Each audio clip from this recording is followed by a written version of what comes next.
এগুলো এডিস মশার larva. Aedes মশার লার্ভা সাধারণ মানুষের চেনার জন্য সবচেয়ে ইন্টারেস্টিং বিষয় হলো এটা সাপের মতো এরকম নড়াচড়া করে। প্যাঁচটা যখন দেয়, দেখেন এখানে দেখা যাচ্ছে ঠিক সাপের মতো প্যাঁচ দেয়। দেখেন যখন সে নড়াচড়া করে এর মতো একটা প্যাঁচ সে দেয়, কার্ভ তৈরি করে। লার্ভা থেকে এরকম পিউপাতে রূপান্তরিত হয়। তাহলে প্রথম গেল ডিম, ডিম থেকে লার্ভা, লার্ভা থেকে এই পিউপা। এই পিউপা দশায় আপনি দেখেন যে এখানে এটার দেখেন চোখ লাল হয়ে গেছে। অন্য পিউপাটা দেখেন এটার কিন্তু চোখ লাল না। এখান থেকে ভেঙে অ্যাডাল্ট মশায় রূপান্তরিত হবে। এখান থেকে ভেঙে বের হবে অ্যাডাল্ট মশা হিসাবে, পূর্ণাঙ্গ মশা হিসাবে। এবং এখান থেকেই তার পানির জীবনটা শেষ হবে।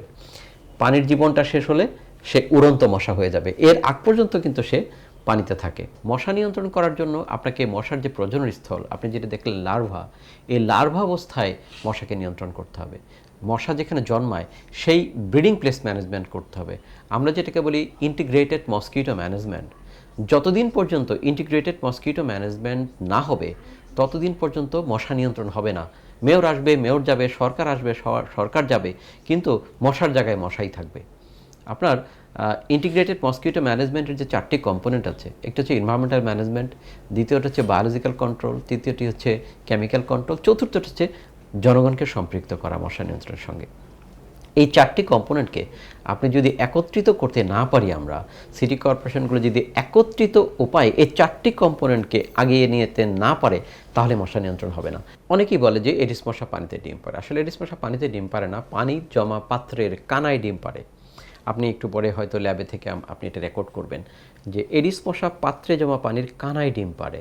কোনো একটা পাত্র যদি একদম পানি নাই মনে করেন, কিন্তু পাত্রটি স্যাঁতসেঁতে ভেজা, ওখানেও কিন্তু এডিস মশা ডিম পারবে। আমি নাগরিকদের উদ্দেশ্যে একটি কথা বলতে পারি যে ডেঙ্গুতে কোনো রোগীর মৃত্যু হওয়ার কথা না। যদি আপনি সচেতন থাকেন, শুধুমাত্র আপনি যদি প্রচুর পরিমাণে পানি, তরল জাতীয় খাবার, বিভিন্ন ধরনের খাবার, তরল জাতীয় খাবার খেতে পারেন কোনো রোগীর ডেঙ্গু হলে, তাহলে এই ডেঙ্গু রোগীর মৃত্যু হওয়ার সম্ভাবনায় নাই। যদি কোনো রোগীর বমি হয় তাহলে অবশ্যই হাসপাতালে ভর্তি হয়ে তাকে ইনজেক্টেবল স্যালাইন তাকে দিতে হবে। ডেঙ্গু রোগীর মৃত্যু হার পৃথিবীতে বাংলাদেশের সর্বোচ্চ। তার কারণ হচ্ছে নাগরিকদের অসচেতনতা। শুধুমাত্র সচেতন হলে ডেঙ্গু রোগ থেকে মৃত্যুটা কমানো যায়। আরেকটি হচ্ছে মশা নিয়ন্ত্রণ। একজন নাগরিক কিভাবে মশাটাকে নিয়ন্ত্রণ করবে? একটা নাগরিকের চিনতে হবে যে এডিস মশাটা দেখতে কেমন।